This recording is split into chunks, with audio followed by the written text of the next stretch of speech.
Стартирам този лайв, провокирана от едно видео, което скоро ми попадна.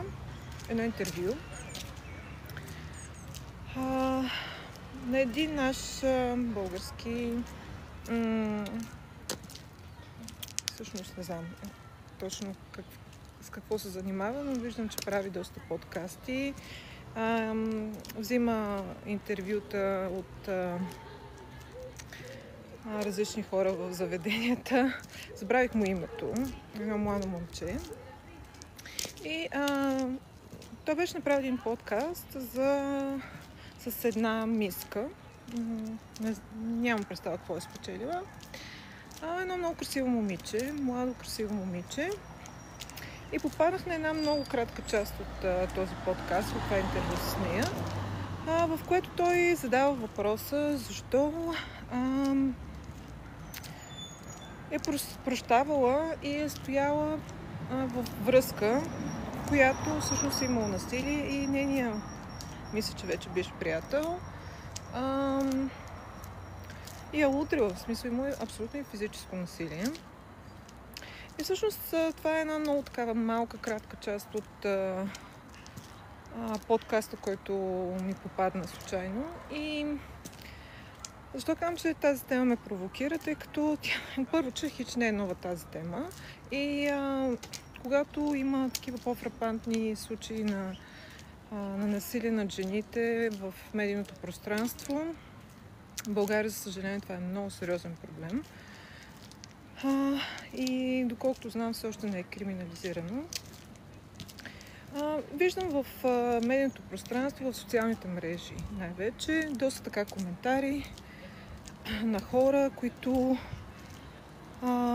задават въпроса защо тя не си е тръгнала, защо не го е напуснала, защо е стояла и е търпяла толкова време и е изчакала едва ли не да се стигне или до фатален случай, или до много по-сериозно насилие.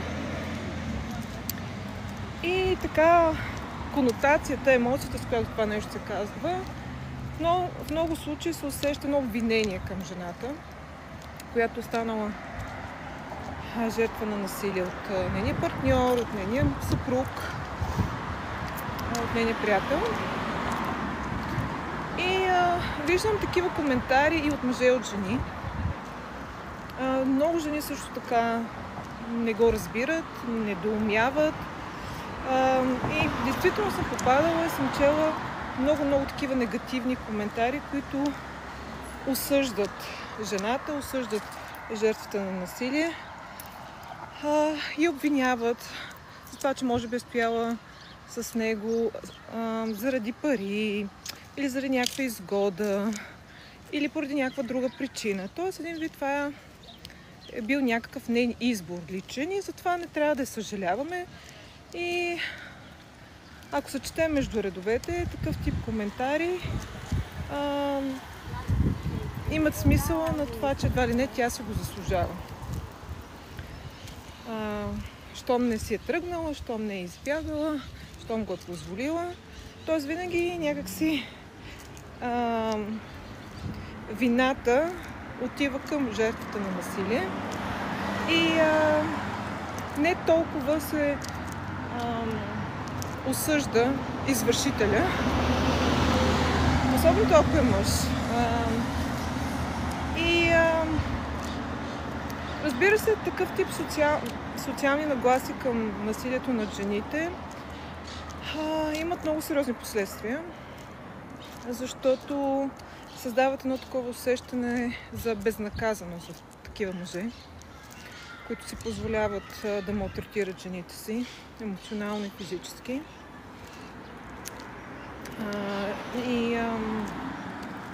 И си мисля, че им минава номер буквално. Отделно всичките пропуски в нашата съдебна система, по-скоро бих казала,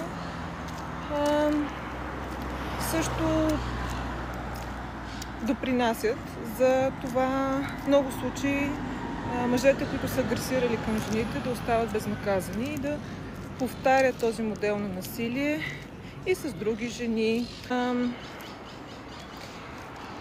някак си има страхове в българското общество, че ако се прокара определени закони, които защитават жените в ситуации на домашно насилие, то едва ли не биха се облагодетелствали други групи, биха се облагодетелствали дори хомосексуални групи, не знам. Абсолютно всякакви неща съм чувала по тази тема. И определено има някакъв такъв страх от закони, които по някакъв начин урегламентират и регулират равноправието между половете.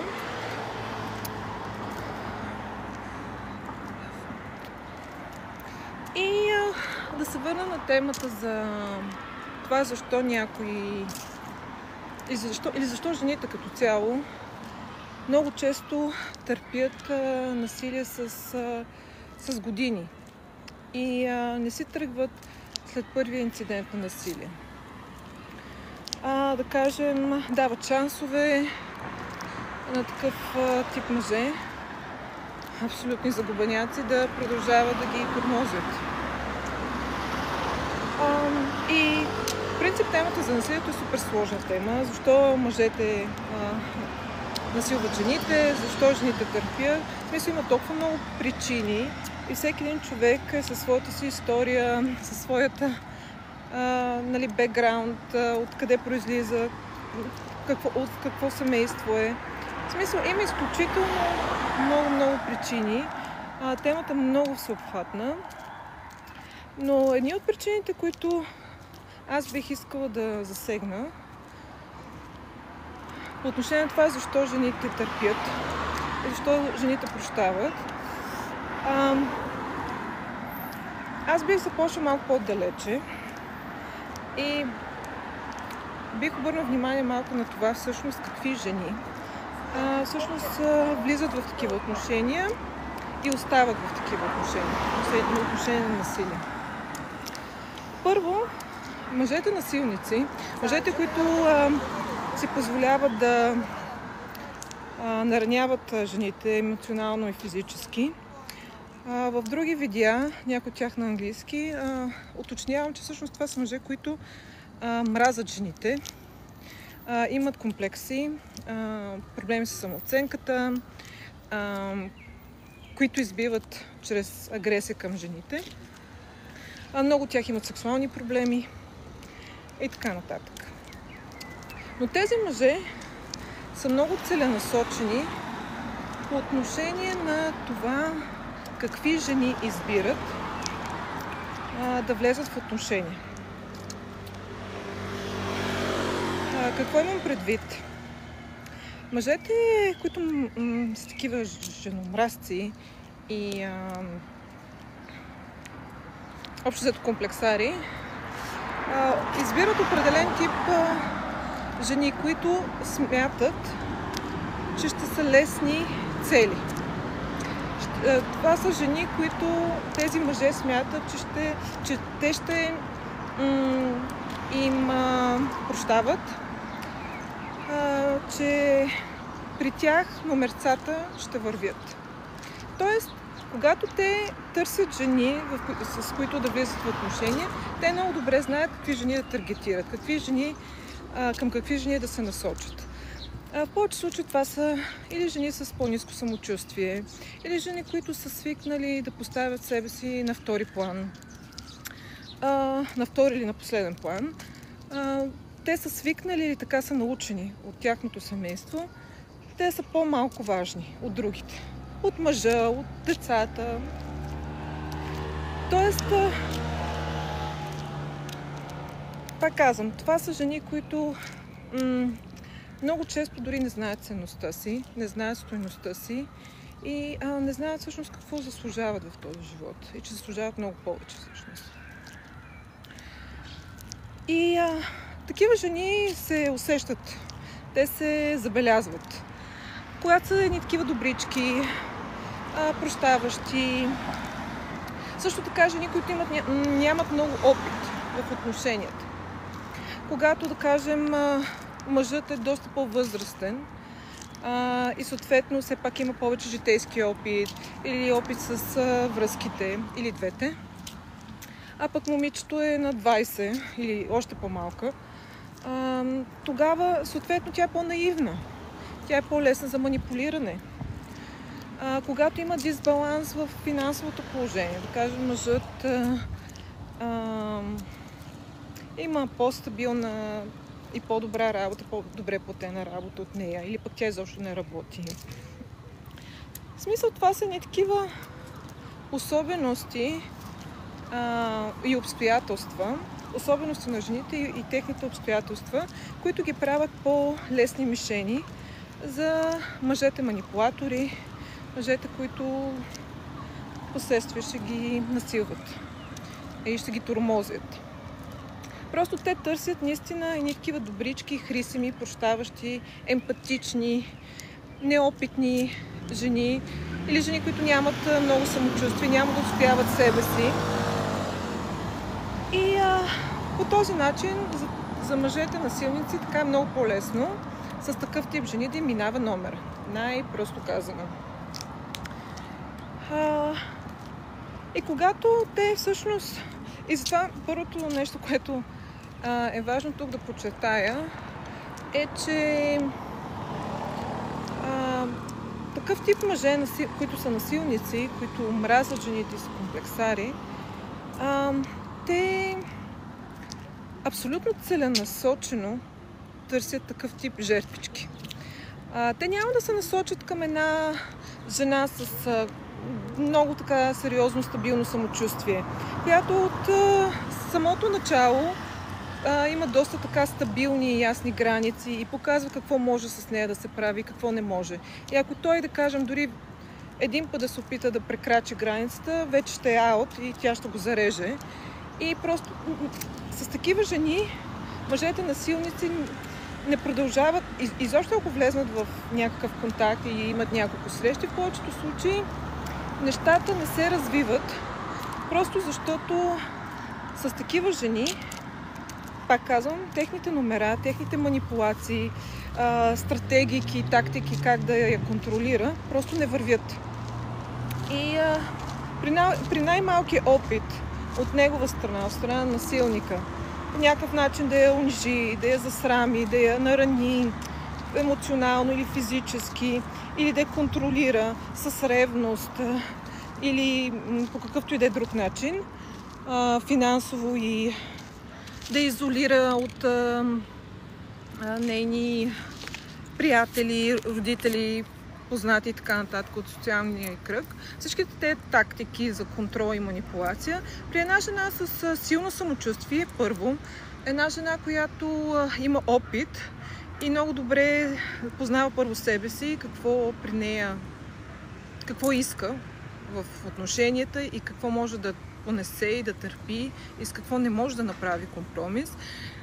Една жена, която все пак е по-зряла, защото това нещо все пак се развива и във времето, много по-рядко би станала жертва на такива агресивни и насилни мъже.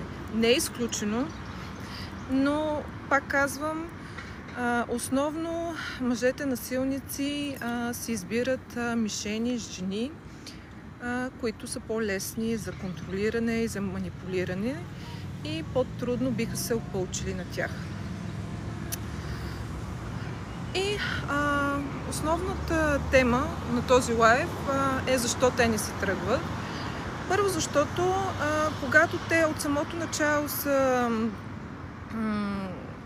хванати емоционално и са обработени емоционално от такъв мъж насилник и са изманипулирани, и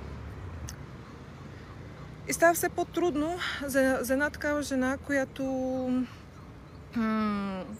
е в връзка с мъж, който е хитър, който е манипулатор. Просто има един такъв дисбаланс и тази липса на опит и на дори на знание как да се справя с такива ситуации на насилие, просто я поставят в един капан. Отделно, мъжете насилници, освен всичките тези неща, които споменах, използват една друга стратегия, която доста често работи, за да изманипулират жертвата и за да след това да я контролират и използват И това е, те се опитват по всякакъв възможен начин да накарат момичето или жената да се влюби в него. Защото те знаят, че една жена, която е влюбена, тя най-вероятно е по-склонна да прощава всякакви провинения, да кажем, от негова страна. И съответно в началото на отношенията такива мъже абсолютно умишлено, абсолютно стратегически, целенасочено използват всякакви възможни методи, за да я хванат в един емоционален капан. Има едно такова, в английски се нарича един вид като бомбардиране, любовно бомбардиране, т.е. той се опитва по всякакъв начин да я впечатли. Казва колко много я обича буквално от втората среща или колко много я харесва. В някои случаи колко много я обича. Има и такива случаи. Колко много, нали, е привързан вече към нея. Какви ли не обещания от негова страна. Създава едно такова илюзорно, фантастично бъдеще за тях, какво ще се случи, как ще се развие връзката, колко ще са щастливи, колко деца ще имат, как ще потръгне връзката към нещо по-сериозно и колко хубаво и всичко ще бъде цветя и рози. Впечатлява някой с пари, с скъпи заведения, с скъпи подаръци.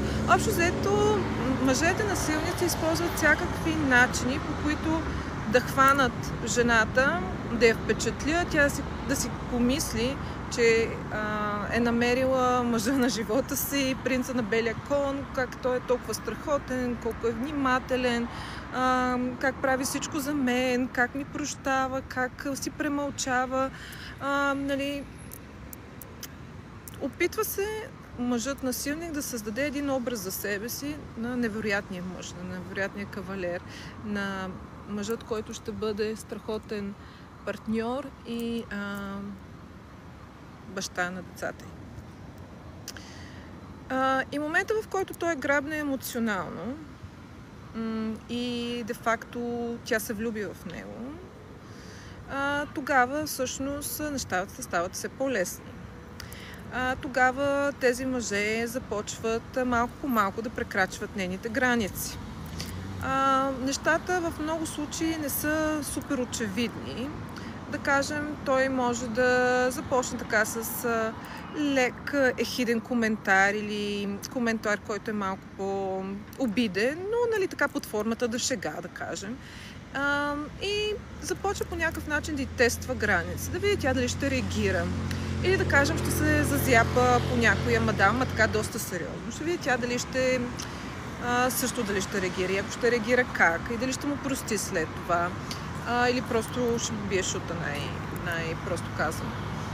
В смисъл, започва се ни такива тук-таме лекички подходи, за да и тества границите. И когато вижда, че въпреки тези стратегии, тя продължава да е с него, защото все пак вижда и плюсовете, тъй като до този момент той е принца на белия кон, той се държи страхотно с нея, страхотен кавалер, прави всичко за нея. И в съзнанието на такава жена, особено ако тя е по-неопитна и не е изпадала в такава ситуация, и пак казвам, ако дори не е научена и не знае как да цени себе си, или е малка, просто неопитна заради възрастта, каквато и да е причината ги споменах по-рано във видеото, тя може да се каже, окей, тук да кажем ме нарани или погледна тази жена по много така я зазяпа и ми стана гадно, обаче пък толкова много неща прави за мен. Сега не искам да си развалям отношенията за такива дребни глупости. И това, което се случва е, че тя си казва, окей, това са дребни неща, общата картинка е съвсем различна и като цяло този човек се държи страхотно с мене и не искам да провалям отношенията и да реагирам прекалено остро, защото не искам да загубя този невероятен мъж. Обаче какво става обикновено с мъжете насилници? Защото това са не такива червени флагове, както им казват, или поведенчески модели и реакции на мъжете насилници, които още от самото начало, ако жените знаят за тях и могат да ги разпознават, имат информацията, всъщност на този ранен етап могат да се предпазят или най-малкото могат поне да го имат предвид, да им седи като една такава лампичка, да ги алармира и да внимават повече, да не се разкриват и да не се предоверяват. Което по принцип е логично, независимо какъв е мъжа, в началото да не се предоверяват. Въпреки че ние жените толкова имам чувство, че сме с промити мозъци и така сме в смисъл, че нашето общество и семейства, в които сме отраснали, изобщо социалните норми, не само в България и като цяло, поставят момичетата и след това жените в една такава позиция да се предоверяват на мъжете. И пак казвам, много често да поставят себе си на втори план, което в дългосрочен план, не само в дългосрочен, и в краткосрочен план би имало доста сериозни негативни последствия за тях. И така. Такъв е модела на мъжете насилници. След като е вържат емоционално, в много случаи и финансово, общо взето използват най-различни тактики и методи, за да ограничат свободата на жената или на момичето и за да й стане все по-трудно и по-трудно тя да се отърве от него. Когато вече тя е емоционално привързана към него, вече е момента, в който той може да си позволи да покаже още по-сериозни такива стъпки към насилие. Точно в този момент, в който той вижда, че тя вече е хлътнала по него, най-грубо казано, може да си позволи да я обиди по-сериозно, дори да я удари. В смисъл, тези дребни нещица, които още от самото начало на връзката са се прониквали, са се показвали, като например това, което споменах, някой такъв уязвителен коментар, забележка към нея или по-така по-сериозна проява на ревност. С времето това нещо, тези поведения негативни се влошават и прерастват в насилие и тормоз. И затова, когато много хора тук се питат защо тя не си тръгна, първо защото има в много случаи една такава вече доста сериозна привързаност емоционална. Може да го обича, може да е влюбена и това положение прави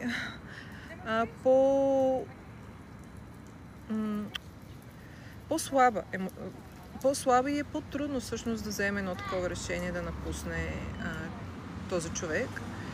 Отделно, ако има друг тип зависимости, финансова зависимост или ако започне да заплашва. Много от мъжете насилници използват психологическо и емоционално насилие. В един момент, в който, да кажем, усетя, че тя може да иска да се тръгне от него и да го напусне, могат да започнат да я заплашват, да я преследват, ако тя в един момент се тръгне. Първо да се молят, да падат на колене, да обещават какво ли не. И в този момент, в който жената все още е доста уязвима и емоционално привързана към него и го обича, много често тя е склонна да даде още един шанс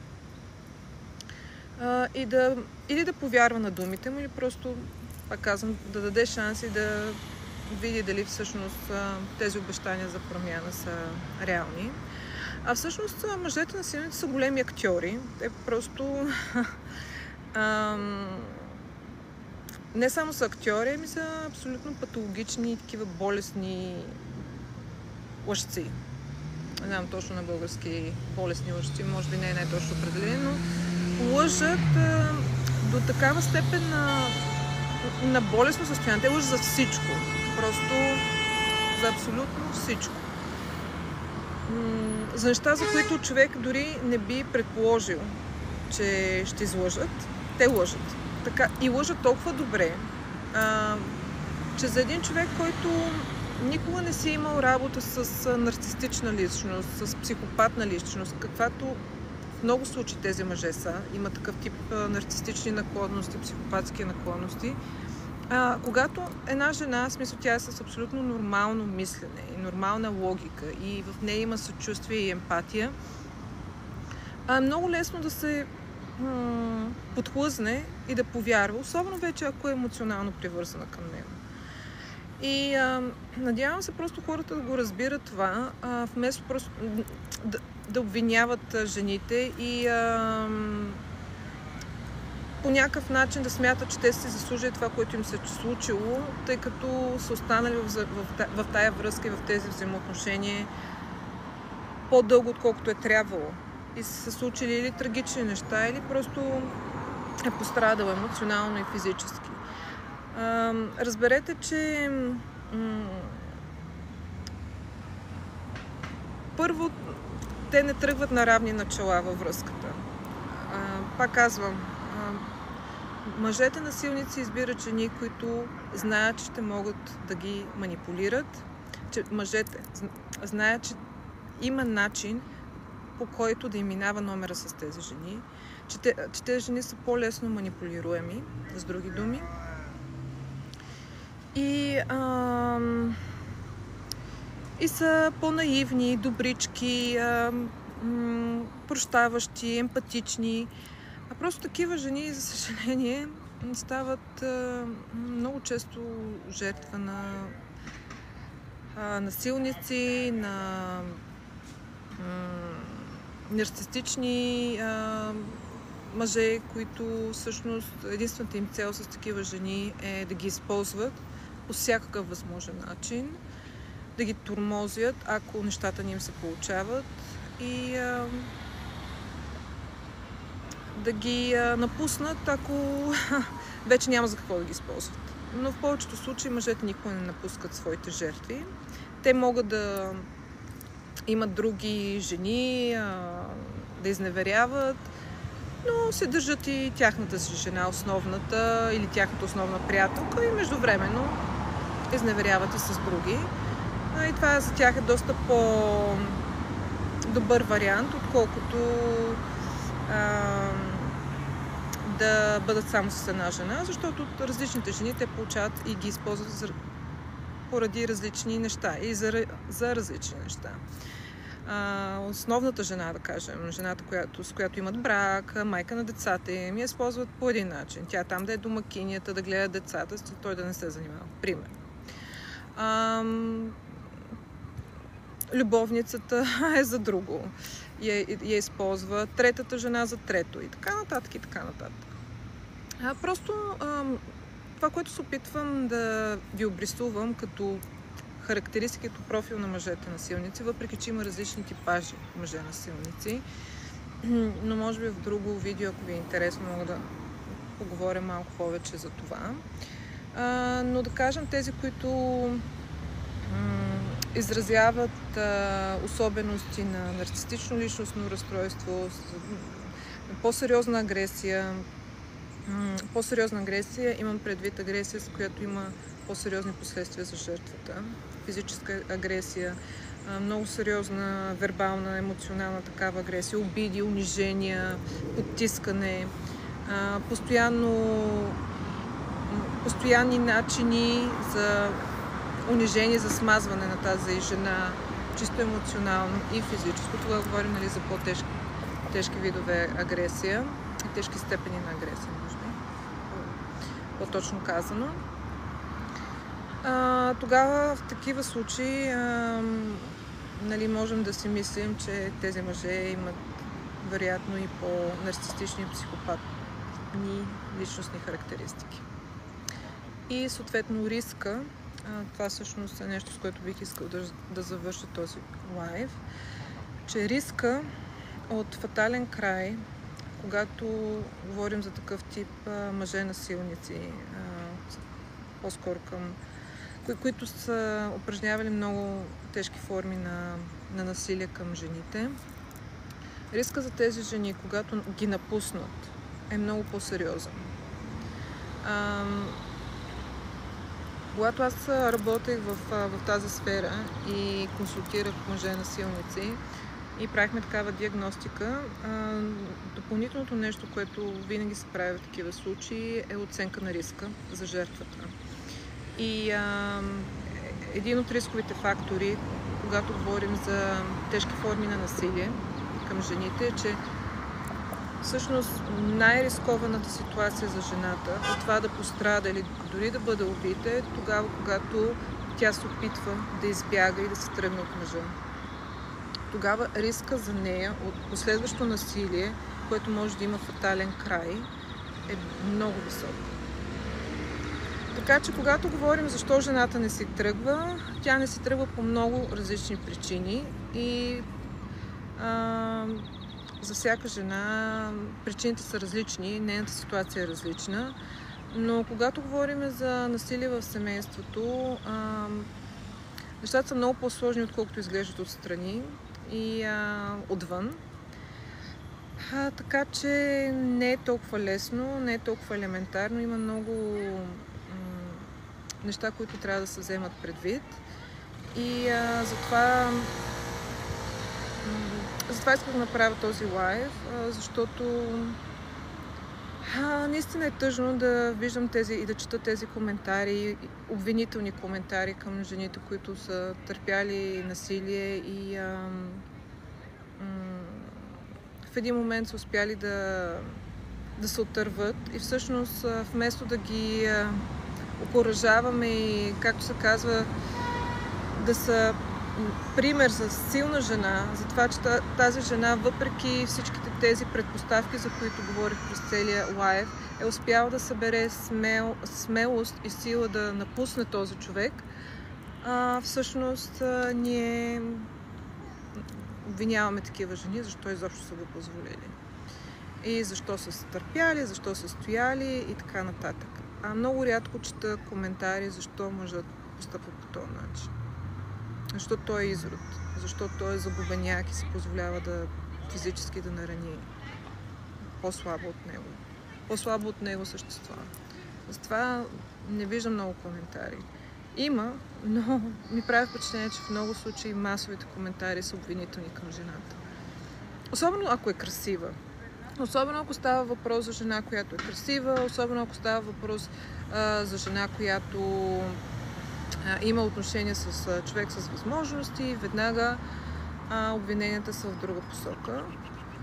И отчасти го разбирам, защото наистина насилственото поведение спрямо жените и насилието, половото насилие, не е нещо, което е елементарно. Напротив, в смисъл абсолютно сложен, многофакторен феномен и не може да се обясни с едно или с две неща. Просто може да се погледне от най-различни страни и пак казвам, на всеки ситуацията е много индивидуална също така. Но да, това е всъщност, което исках да споделя в този лайв. Това е от мен по тази тема. Надявам се, че е била интересна и информативна. И до скоро!